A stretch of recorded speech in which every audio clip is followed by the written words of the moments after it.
reason why we shoot lens grids is in order to map all the lenses that have been used for VFX shots. Just the way, just every lens is all spherical, so nothing is perfectly straight line. Let's say there's one shot you have CG say extension, and there's no way you can perfectly line out with the perspective line. So in CG process, we need to undistort the footage, make sure everything is straight. In order to do that, we need shoot this chuggable with the camera lens. And also we need to record, when you're filming the VFX shots, we need to record all the camera info so we know what specific lens was using for the shot. So we can pick the correct lens grip to undistort the footage. Right. And we do all the CGS, all the CG stuff. And at the end, we will add this distortion back. You basically have like a list of every shot, and you have the specific lens that was used for the shot, and then you decide that this is the shot, this visual effects, and then you ask, we need to map this lens for the workflow, right? Correct. We normally shoot this lens grid at end of the film production. Normally, it's very important you need to tell, especially like producer or DP, that you need to shoot this lens grid at the end of production and make sure they have all the lenses that was being used. Who you talk to again on set in order to make that happen to start the shooting? Normally I talk to DP or anyone from production as well, so they know we need to make a schedule for this. But most likely it will be DP or camera operator, because basically they will be the guy who help you to shoot this. And you also need to make sure when you shoot this, you have every lenses that have been used for VFX shots. Otherwise, it will be pointless if you make the lens that is not being used for VFX. Right. What's the basic shooting workflow? Can you explain that? How to shoot it? Just the basic. Sure.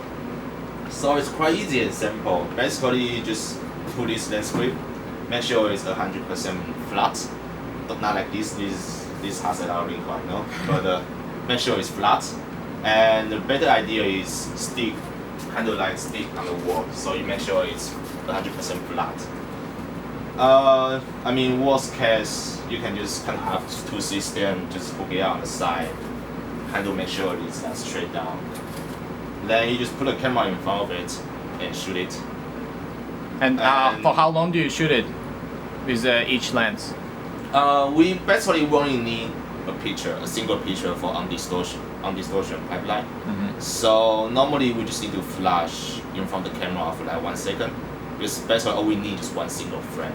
So 1 second will be enough. And the other thing is, in order to make this work for post-production workflow, each lens has different point of view and focal length.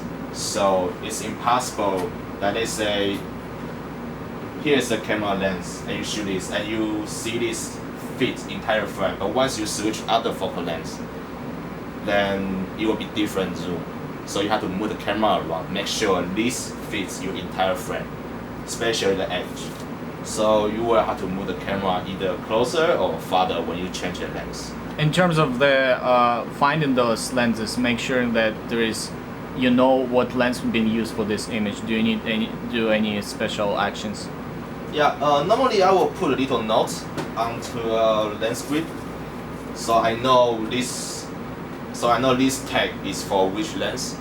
So normally I will put a little like sticky notes or just a little tab on the lens grip, and I will write down what's the lens brand, type of lens, and which focal length we add right now. So that we know, okay, this is for which type of lens and what focal length it was. Or you can even do a slat. Right. Usually I will do both. Usually I do a slat and then I put a note just for safety, so we know which lens. So we know this tag is for which lens. Sure. That's great. Yeah. Thank you. And just keep in mind, because normally production time is pretty tight schedule. They usually don't want to do it, so you have to push them very, very hard. And you have to do this really, really quick. Normally this only take me like up to 20 minutes. usually less. Right. Especially all you really need just one frame, so just set out a lens grid. Make sure. Other thing I forgot to mention: make sure the lighting is flat. It can be dark, but it has to be flat. Is there any situation where you can omit this action, don't do a lens grid if there is no significant visual effects on the plate? What kind of effects is that? For this question, depending on the film project budget, I guess. Normally, this is very important if you have CG as integrate with the shots. Mm-hmm. Let's say set extension, background replacement, or CG objects, CG characters.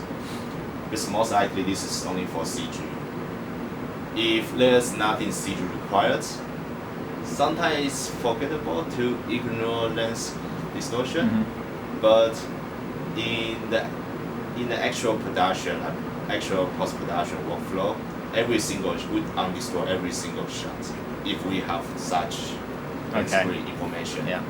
If we don't, we ignore it, but I will highly suggest to do it if we can make it happen.